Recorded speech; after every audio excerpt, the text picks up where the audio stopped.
Live. That's right, ladies and gentlemen. We are live. We give you a couple things when we do that. Hi, Andrew Mason. Happy Friday. Hi, Cecil, lammey. Happy Friday to you. I know, man. Raiders week. Throwback week. Max Crosby practicing today. Hey. Davante Adams ruled out. Max Crosby questionable. That's the big thing from out in Henderson, Nevada at Raiders headquarters today. So that'll bring forth the discussion of potentially Max Crosby providing the biggest test yet for Alex Palczewski at right tackle. Yeah, a huge test against one of the league's best, even though he's not healthy and he wanted to get it back out there. We'll see, in fact, if he is able to do that. We're talking about, and we're going to start today's show with some interesting Friday comments. Sometimes Friday pressers don't give us a whole lot, Mace, and we've got our show ideas anyway, and we have so much to say. It's probably just from the week of like, we didn't talk about this, we didn't talk about this, we didn't talk about this, but we do a Broncos show every day right here. But today, Friday, you were texting me stuff. Man, Sean was feeling good, huh? What we get out of Friday, at least the Friday head coach press conference, largely depends on the head coach's mood and is he willing to chop it up or is he just trying to get out of there? Today, he was in a chop it up mood. And he touched on a few things, talked about the kickoffs, for example, but there was some interesting stuff. And obviously, the title of the show focuses on Bo Nix.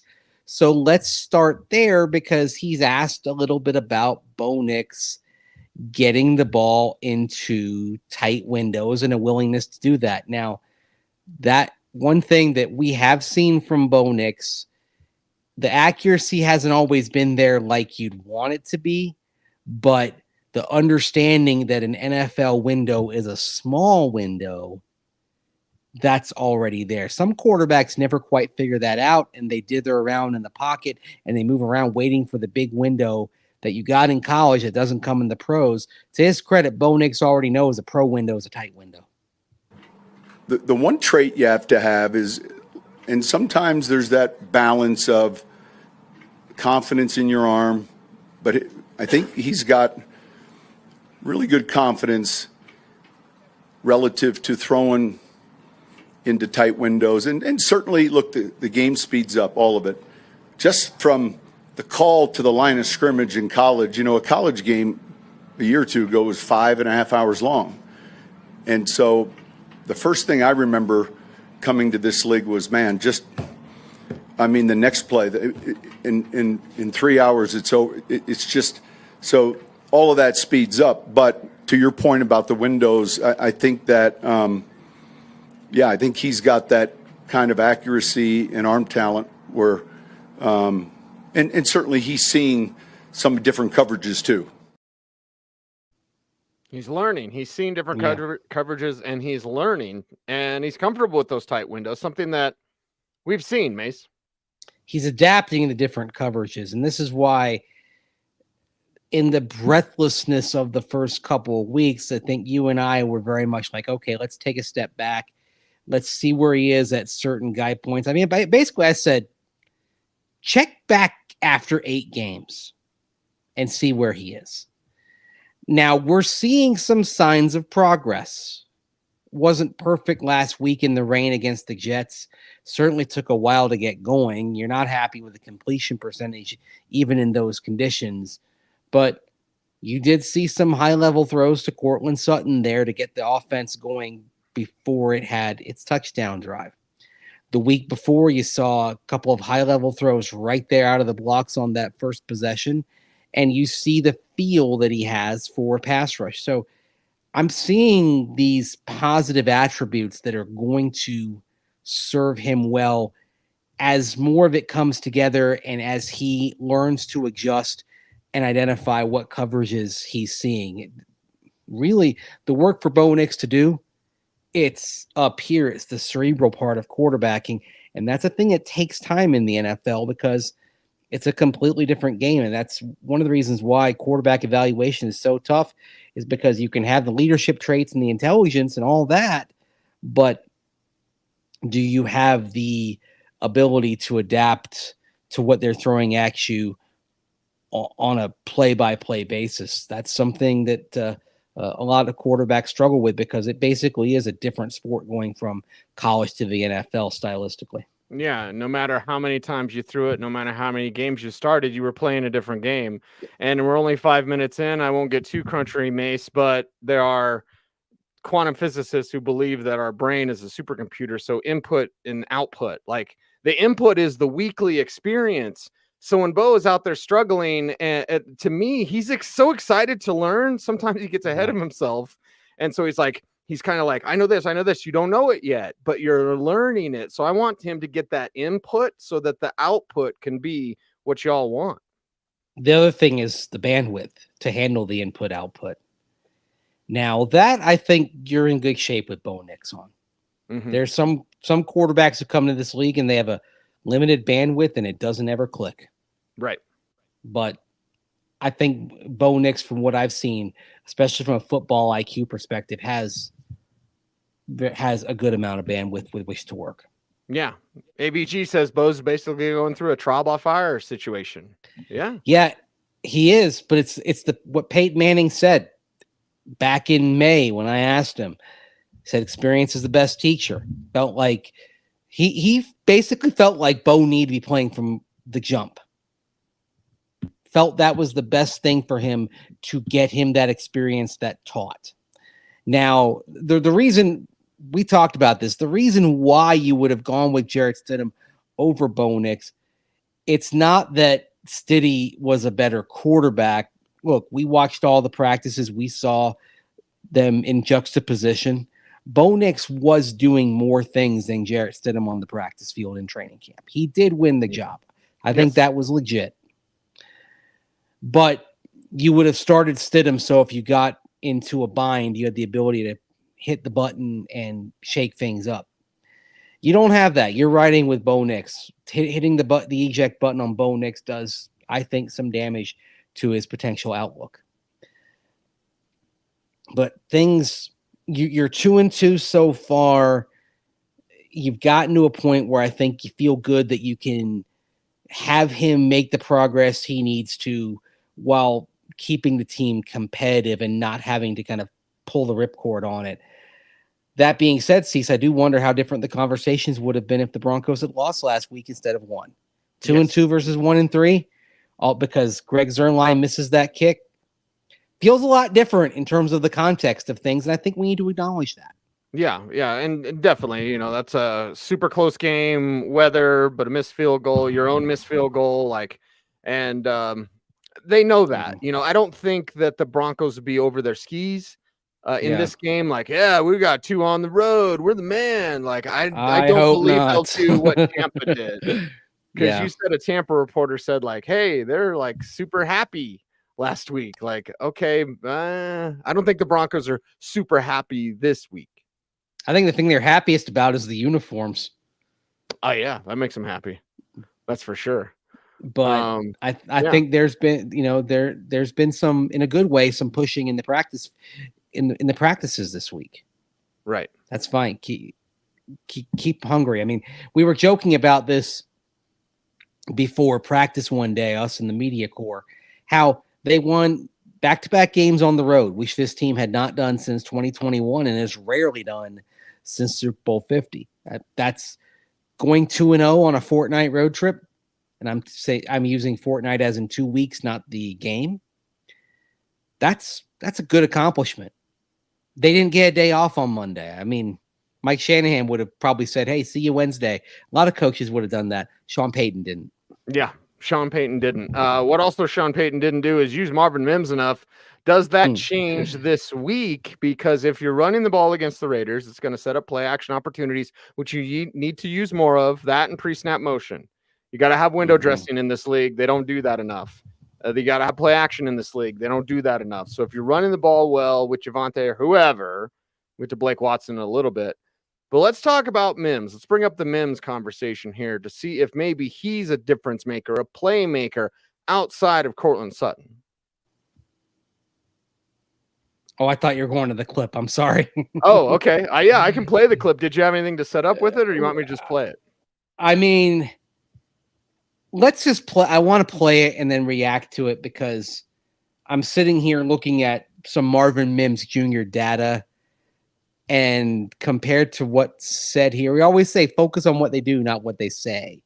So let's hear what Sean Payton says, and let's talk about what's been done regarding Marvin Mims Jr. over the first 4 games of the season in his role on offense. No. How do you get him ingrained in No. Yeah, I would say that's.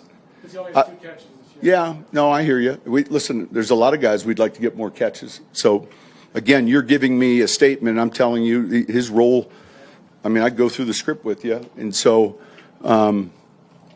he's very important to what we're doing in a lot of different ways. So we'll continue to use him, and I'm glad we have him.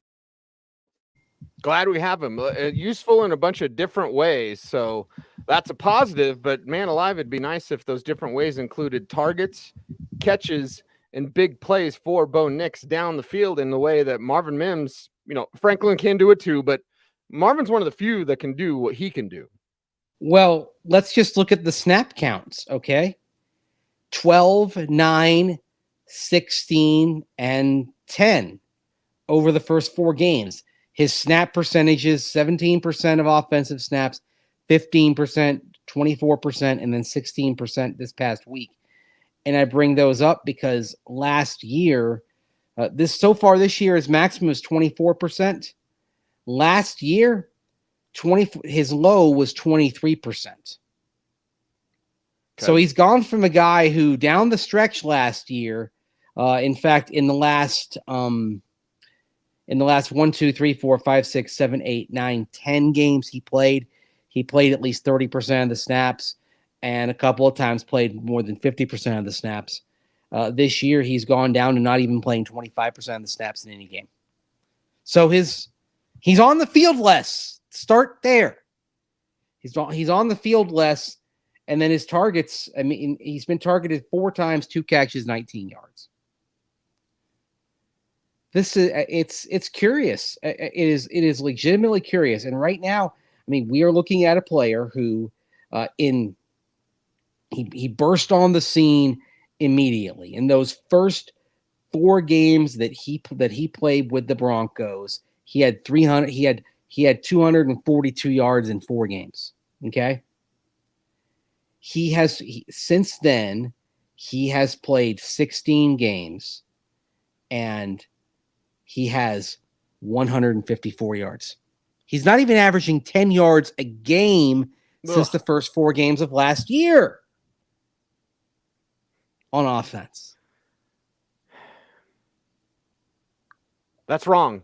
And I don't care if he can't run all the routes. He can do way more on 2 routes, a go and a fade stop. And you need that. Yes. As you need a decoy, and I got to throw it to him. Yeah. And you need to be like, he's been targeted 4 times this season. In fact, targeted only once in the season finale last year. So last 5 games, 5 targets. I'm not saying he's got to be targeted all the time, but you got to get that number up to at least 3 a game.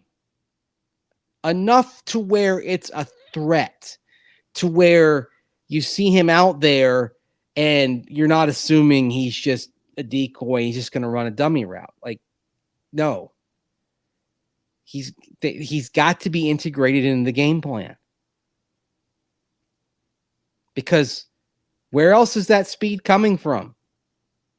And it's not working at the receiver with position. Franklin. Like, he's a ways off. He's a ways off. He's a year off, or maybe even 2 years off, Mace. Like, Mims is ahead of him. Mims is ahead of him in his development, yet it's Franklin getting and he's never had the chemistry, not like Devon Vele has had. We've seen the chemistry from rookie minicamp on. Vele's had better chemistry than Franklin, and Mims is ahead in his development of Franklin's the meat lover's pizza in the trunk. That's next year. And Mims could be right now, this year, in his role. And this is where a change in personnel may need to happen, because they're using a lot of 2 tight end sets. And we've suggested it on this program, maybe to get Bo going and to get the receiving tight end thing going, that you take a tight end off the field and now you're in 21 personnel or 11 personnel, which means 3 receivers or 2 backs and 1 tight end. If you're in 11 personnel, you might be sacrificing protection. And this is where, if Max Crosby plays in the game, this comes up, because Max Crosby over Alex Palczewski. A lot of reasons to be encouraged by Palczewski in his first 2 starts. This would be, as Izzy Mandelbaum would say, taking it up a notch. Yeah. It's go time if Max Crosby's out there. Even if he's hurting, it's go time for Palcho. And because of that, if Crosby is effective, he's wrecked the Broncos time and again, you won't have the luxury of 11 personnel in this game. At least not as often as you might need to get Mims some more opportunities. Yeah, not often as you want. And with all due respect to Bo Nix, you're going to have to take the training wheels off at some point. Mike Kliss has suggested, like, they're doing a lot of 2 tight end sets because they like that extra protection for Bo. I like it as well. The Crosby thing changes the conversation. But for me, when Kliss projects these things, I'm like, you got to take the training wheels off sometime. This may be, if Crosby plays, unfortunately, this may not be the week to do what we're talking about. Yep. Or if you do it, if it's at the expense of Josh Reynolds getting a few snaps, that's fine. I mean, right? Josh Reynolds, he had that nice first game. He's sitting on 174 on 11 catches this year. So, and it seems the other thing that's happening is that Courtland Sutton is emerging as the chain mover. So that role is handled. What do you want opposite that? You want something dynamic. It can be Reynolds, but I'd like to see it be Mims just a little bit more. Now, Devin asks a question here in the chat room, and this is nothing against Devin at all, but would the owners maybe override Sean's decision to keep the low production targets for Mims? Hell no. Hell no. And that's great. That's great. Like the ownership is not Dave Tepper. They're not telling you who to draft. They're not telling you how to run the game. They're not in your ear. They're not Jerry Jones can tell McCarthy what to do during the game. That's awful. That's terrible. This is the thing you don't want. You do not want owners saying, hey, get him the ball more in general. Now, right. Of course, I say that, at least like not in order. Sure. Sometimes there might be a suggestion, but not often. There's a couple of stories I know about Pat Bowlen making some suggestions that actually proved to be pretty good. Yeah, Mr. B had those. That's for sure. Yes. Back in the day. So, but yeah, get Mims involved. This just may not be the week to do it. But at some point you may have to, push him out of the boat and see if he can swim or not. Be ready. I'm ready for this Blake Watson clip because there's a little mystery here, Mace. I haven't heard this yet. Do you want to set it up or you want me to play it and then I'll tell you what I take away from it? Well, I asked about Blake Watson, how he's come along in practice. And it's the way of asking, is he going to be involved indirectly? Because if you have to know, like with Sean Payton, sometimes it's not, is he going to play? Because he's not going to answer that. Like he won't answer that. But sometimes in the course of riffing on a player, he'll reveal sort of if the guy is going to be up or not. He didn't exactly say that today, but if you listen to his comments, there's a little something in there that I think reveals something about the potential plan for Blake Watson with Audric Estime on injured reserve, with Tyler Bidet already ruled out because he didn't practice all week. So here's Sean Payton answering my question about what Blake Watson has done in practice over the last few weeks. Well, look, he gets a lot of work, obviously, against the defense. And you go back and you look at the preseason. We did this the other night. We went and looked at every one of his touches in the preseason, even in the joint practice. And I'd say he's a decisive runner, deceptively powerful after contact. Ball security is good. We'll see where his role is relative to this game. They watched every one of his preseason and scrimmage snaps. And joint practice snaps. Wow. Yes. Wow. That's ascertaining whether he's ready. Yeah. And what it says to me is like it's still another short hook for Javonte. He did it against the Jets. That's good. You want him to do it again? Javonte is your first option. No doubt. Your second option might be Blake Watson. With Jaleel's role staying the same. Jaleel's just going to be Jaleel. That's his role. Yeah.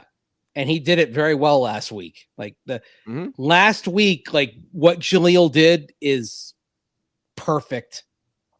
That's his bailiwick right there. More of that, please. Because and to his credit, this is the thing with all the work he did in pass pro, because he's not a complete void there anymore. He can get those snaps, which allows you to not have. He's no longer a tell when he's out there, and because of that, more is going to be opening for him. And so I actually expect more games for Jaleel like the one he had last week. Because now because he's no longer a tell, there's an element of surprise there. But they've had 3 running backs up. You know, they did make a practice squad addition this week, but I expect we'll see Blake Watson on Sunday. And if Javonte struggles, I think they'll give him a look just like they gave Tyler Bidet a look. And if you they were do like excited Watson about Bidet, they kept him on the 53. Yes, they like him. What's interesting is a few moments before, Mike Kliss asked Sean Payton about like the notion of a red shirt year, and he's like, no, we're not doing that. Like, well, maybe you have an idea of a red shirt year, but you know you're going to have those guys up at some point. Like, that's the thing we're seeing. Frank Crum, he was kept. He's been active the last couple of games with Mike McGlinchey hurt as a reserve tackle. And now we may see the same thing happening with Blake Watson. And I'm interested to see what happens at wide receiver. We discussed Marvin Mims Jr. He's going to be up. But does Devon Vele get a jersey for the first time since week 1? Or is it more Troy Franklin? This is an interesting decision. This is going to be a more interesting set of game day activations, I think. And even practice squad. Like if we look tomorrow when the Broncos announce their practice squad elevations, that they always do, and you look there and you don't see Salvon Ahmed's name on the practice squad elevations, Blake Watson's playing. And I think I think that's what's going to end up working out. So, and if you were excited about Bidet, you should be excited about Watson because he can do all that and more. Yeah. He's a better route runner than Bidet is. I think also with Blake Watson, when they're watching the film, because if you look at the top line numbers, they're not great for Blake Watson in the preseason. But something that Sean Payton himself discussed in August was evaluating a player in the context of what was around them in terms of blocking. And there were moments when Blake Watson, he was coming off the NFI list, so he got off to a late start in camp. But B, Watson wasn't getting much help up front by guys who, by and large, aren't on the team anymore. Right. This is interesting, man. This is interesting.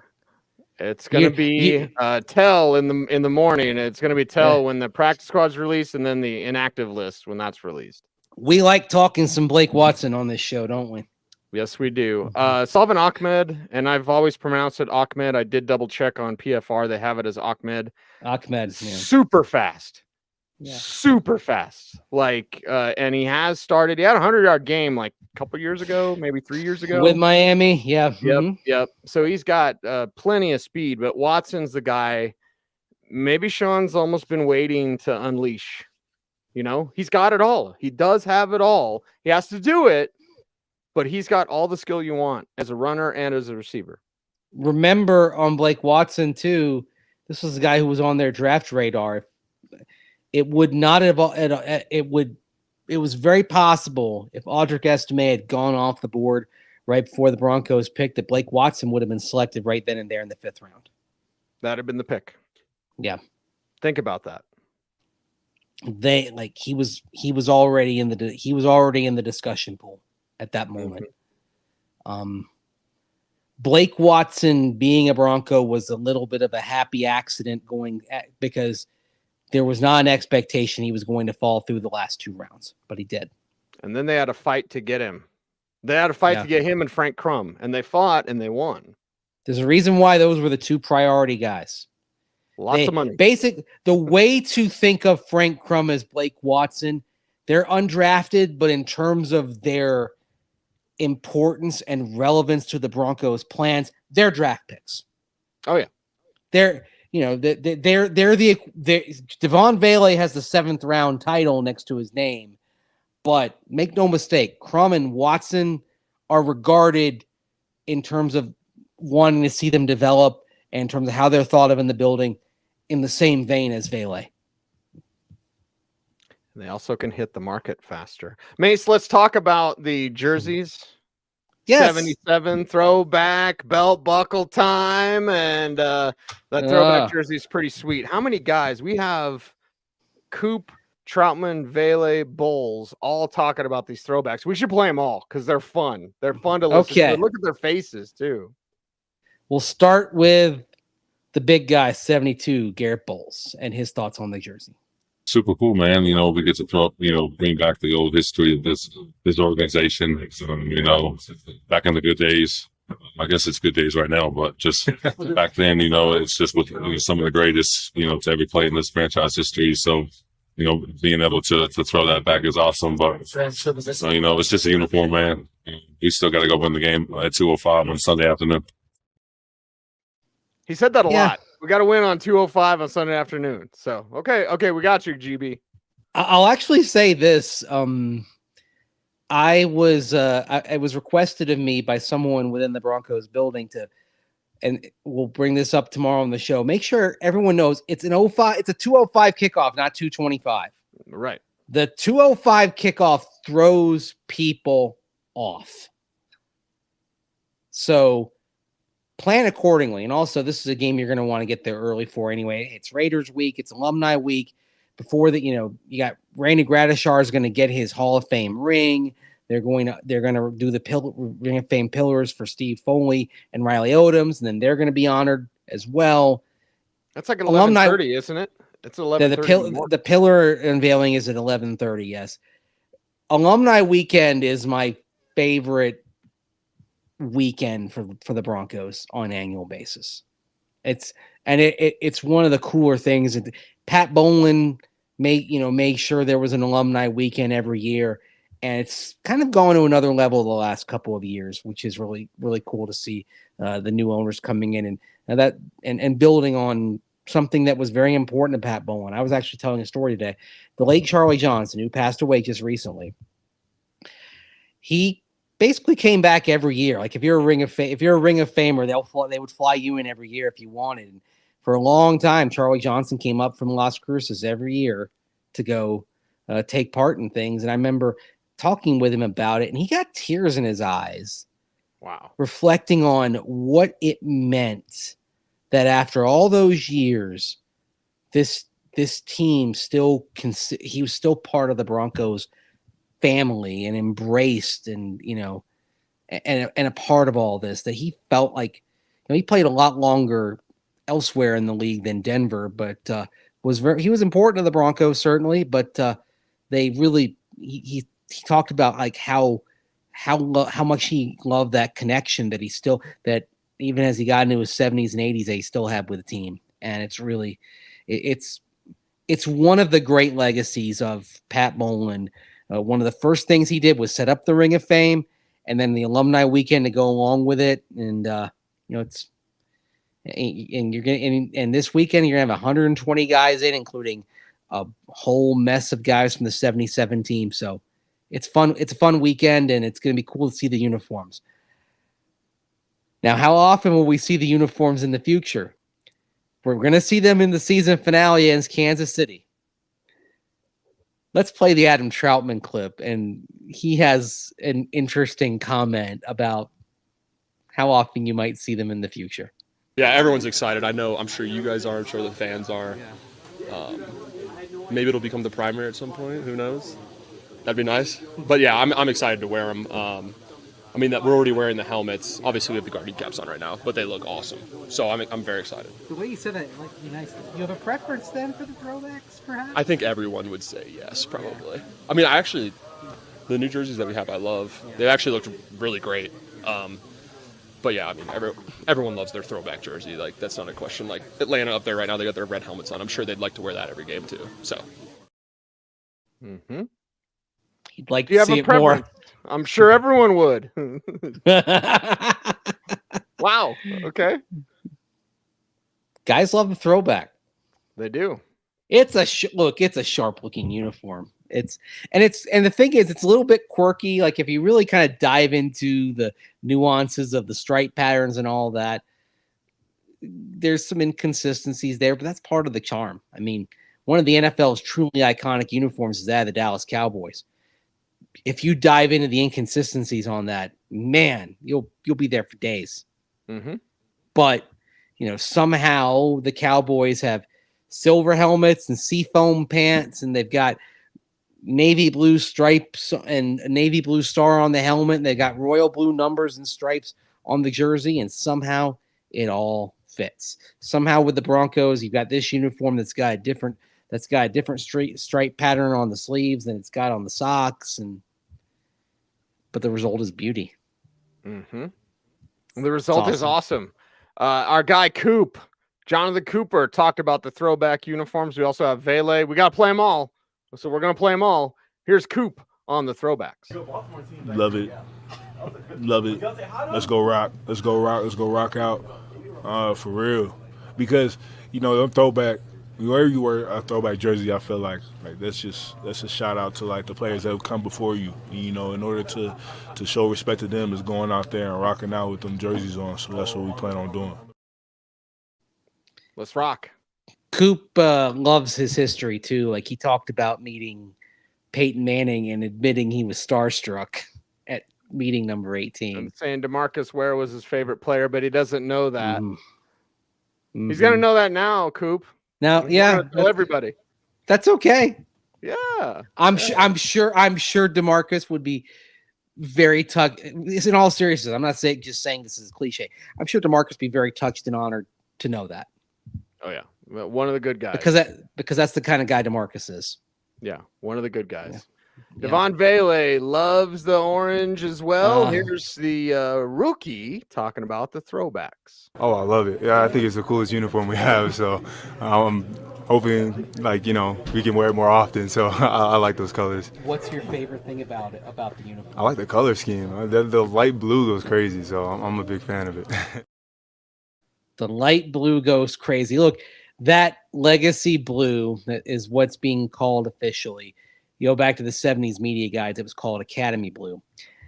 That legacy blue is something you're going to see on Sunday. They're going to lean into it pretty heavily because, hey, they're going to wear orange next week with the new uniform template. They're going to have orange when they play the Chargers. But that lighter blue that is actually that specific shade is unique to the Broncos and the NFL. It's only with a throwback. So that's why I think you're going to see them kind of lean into it a lot. If you go on the Broncos social, you see the logo is the D on top of a blue background. So that is actually one thing that's pretty cool is they're celebrating that shade of blue. But yeah, I think Devon Vele, the way he said it, that blue go crazy. It does. It pops. It's bright. It's distinctive. I mean, you start going around the NFL and you see, Navy in Tennessee, although they've got the lighter blue as well. And you see Navy in New England, and you see Navy in Seattle, and you see Navy in Chicago. Hey, You see navy in Houston. And then that specific shade of blue. I mean, you see royal blue with the Giants. You see royal blue worked in with the Cowboys. And then you see a lighter blue worked in with the Titans as part of their color scheme, for example. But this shade of blue that's right there in between belongs to the Broncos, man. Embrace it. Theirs and theirs only. Mm-hmm. Yeah, embrace it. Navy is fine.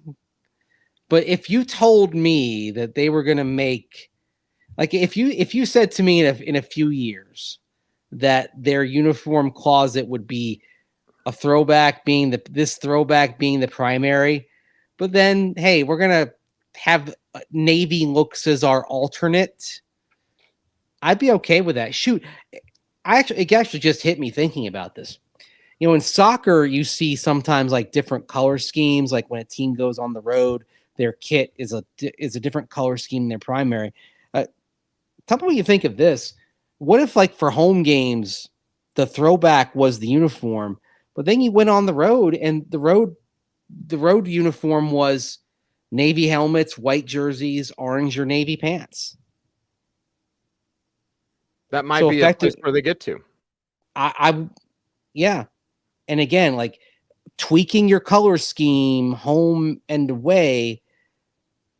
It's not, we're seeing it in other sports. Like look at Colorado State, which every year they'll do the Ag Day with the orange and green. They'll do the State Pride Day where they have the state flag inspired uniforms. Did you see the Hilltoppers' new uniforms? Oh, with the eyes, yes, the Big Red's eyes on the helmet. I love that. I love it. Yeah. Oh, why not, man? Why not? You got to see what Florida International is wearing. Okay? I saw it. The Miami Vice inspired uniforms. Oh, yes. Oh, on this show, beautiful. The highest compliment that we can pay you on this program is this. Yes. The Vice. Doesn't the helmet say Vice too? Right? Yes. Yeah. Oh, it's awesome. Oh my gosh, I saw that. Why not, man? It's a new era. Yeah. Change it up, man. Give them something to look forward to. You know, and fans would eat it up. They would. They'll buy it. It's give everyone what they give the new, the old, and all that. But I will be interested to also see. I can't wait to see the white helmet there in a couple of months on Monday Night Football. Like. I would like to see the white helmet with all combinations. Like, give me a white helmet with an orange jersey and white pants. Man, I actually think a key to the look on Monday night in a couple of months.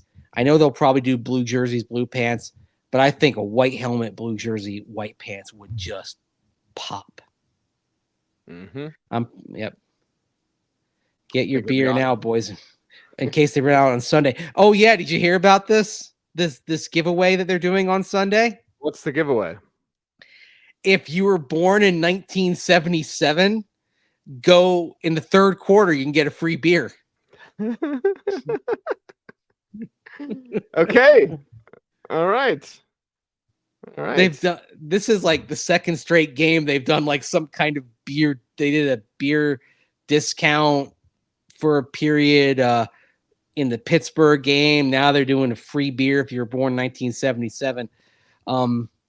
I'll just say if they're going to be giving out free beers to a percentage of the fan base, I hope the game's going well because they're giving away 25,000 belt buckles. And if the game does not go well, I have been at baseball games where giveaways were used as projectiles. Just got to be careful on that. Hopefully the belt buckle is such a good giveaway that nobody will do that. And I agree. I think this thing rocks. It's beautiful. Mm-hmm. Yeah, I'm actually, and inevitably, we'll see them pop up on eBay. I'm actually curious to see what they end up going for on eBay, what the secondary market does, because there will be people that get them. And I guarantee you by about 3:00 on Sunday, you'll see some belt buckles on eBay. Oh yeah. Yeah, probably not cheap. So get yours, first 25,000 fans.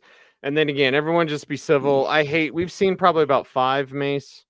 of these brutal fan fights, and they're just awful. Oh So God. everyone, and Yeah. there's nothing worse than some fat drunk fans taking haymakers. And the most dangerous thing, actually, as someone who I haven't been in a scrap in 20 years, but like the most dangerous thing is running as someone who doesn't know how to fight. You'd think it's an advantage, but these fat guys are just out there raving haymakers. And it's like, if you contact someone in the right place of the head, you kill them. So yeah, please stop with these stupid fan fights. I don't think it's funny. I don't think it's fun. I know they go viral, but it's bad. It's not fun. No. Like you said about the wrong spot. And if you have them in the stands, especially in the upper deck, and you inevitably alcohol is usually involved with these, and you lose your balance and you fall down those stairs, it can get very bad. Mm-hmm. That's, I actually still remember, this is a long time ago. When I was in college, I was at a Bucks game and I saw these two guys get into a fight, and one of them tumbled down the stairs and basically cracked his head open. There's blood all over the place. Ugh. Yeah. So when you were in college, this is like before the pirate ship, right? This was old Tampa Stadium, as Chris Berman called it, the Big Sombrero. This was this was a season-ending, but this was a regular season-ending Buccaneers Detroit Lions game on a Saturday that has an interesting uniform story because Sam Wyche turned out it was the late Sam Wyche's last game as an NFL head coach. He got fired a few days later. Okay. Sam Wyche had Frankie Papello, the Bucks equipment manager at the time, lay out orange jerseys and orange pants as the uniform. And the players said, no, we're not wearing this. Okay. I believe Hardy Nickerson, great linebacker in the 1990s, was the guy who kind of led the charge to tell the coach, go get the regular white pants that go with the orange jerseys. Mm-hmm. I think about that a lot because now the monochromatic look is so in style, but you go back, 29 years and you had a team that saw it in their locker room and they all said, nope, no part of this whatsoever. Yep.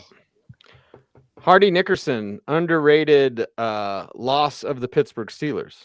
Everyone always brings up Chad Brown as a guy that got away. Hardy got away. Hardy was a Steeler. First free agent class under the current free agent template, 1993.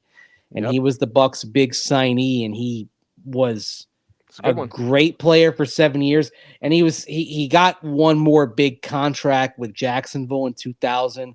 But by then, he was getting on in years and didn't have a lot left. But he was good. It always made me sad that Hardy wasn't around when the Bucks actually broke through and won the Super Bowl, because when he and Derek Brooks were together, Derek Brooks is the Hall of Famer. Hardy Nickerson is the guy that's largely forgotten outside of Tampa. But when they were together, they were basically 1 and 1A in terms of being playmakers as linebackers. That's how good Hardy was.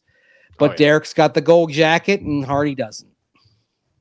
But don't we all have players like that we grow up loving, that they endear themselves to us even though they don't get the huge celebration someday? Like I still don't think Simon Fletcher is talked about enough. Simon Fletcher was dangerous as a pass rusher, and nobody, and all due respect to Mecklenburg or even Randy Gradishar, now thankfully in the Pro Football Hall of Fame, but man, Simon Fletcher was a baller. By the way, we got to talk about Mech real quick before this show ends, because the Hall of Fame released its cut, the players who made the cut to the next round for the Seniors Committee nominees in 2025. Carl Mecklenburg didn't make the cut.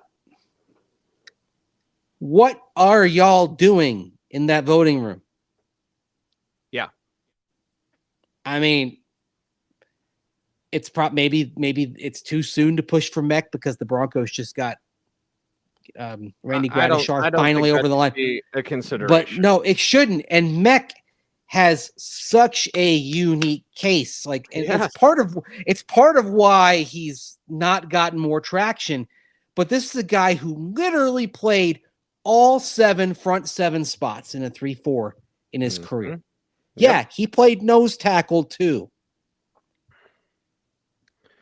Yeah, our buddy Chris Thomason tweeted last night, legendary Broncos Lionel Taylor, Carl Mecklenburg, Louis Wright, all snubbed today when 60 senior Yes. finalists named to the Pro Football Hall of Fame. But ex-Chiefs offensive lineman Jim Tarrare, who murdered his wife in 1980 before unaliving himself, is one of the 60. Something is wrong here. Well, I mean, I think if we went back to Jim Tyre, we'd find that we'd probably find out that there was, maybe CTE involved with that too. Sure. Yeah. But yes, yeah. I mean, one of the. It was funny because on that, with Mecklenburg, so you got to fix that. Yeah, like ask Wade Phillips about Carl Mecklenburg. Right. Like Wade shows up after working 3 years under Buddy Ryan, kind of getting his master's in pressure defense, working under Buddy in Philadelphia. He comes to Denver, and he's got this gift from the gods in Carl Mecklenburg. Mm-hmm. And it's also interesting to look at like that defense in '89. Wade stepped in. He had Simon Fletcher. He had Carl Mecklenburg. He had Dennis Smith, and they drafted Steve Atwater, and it kind of changed it changed the identity of the Broncos almost overnight. I mean, it was still John Elway's team, no doubt, but the 89 through 92, the best part of the Broncos was a defense. Mm-hmm. That's why Wade got the job when they sacked Dan Reeves. Yep. Because the Broncos have become a defensive-oriented team. And then Wade, he had a great hire as OC in Jim Fossil. But the thing in retrospect that sunk Wade was he stopped calling the defense. He focused on being a head coach, and he handed it to Charlie Waters. And bless Charlie, that job was way too big for him, and the defense went pretty much overnight. Yeah. Yeah. Yeah. I mean, it didn't help that Dennis Smith was starting to get older and Right. Meck was getting toward the end of his career. But yeah,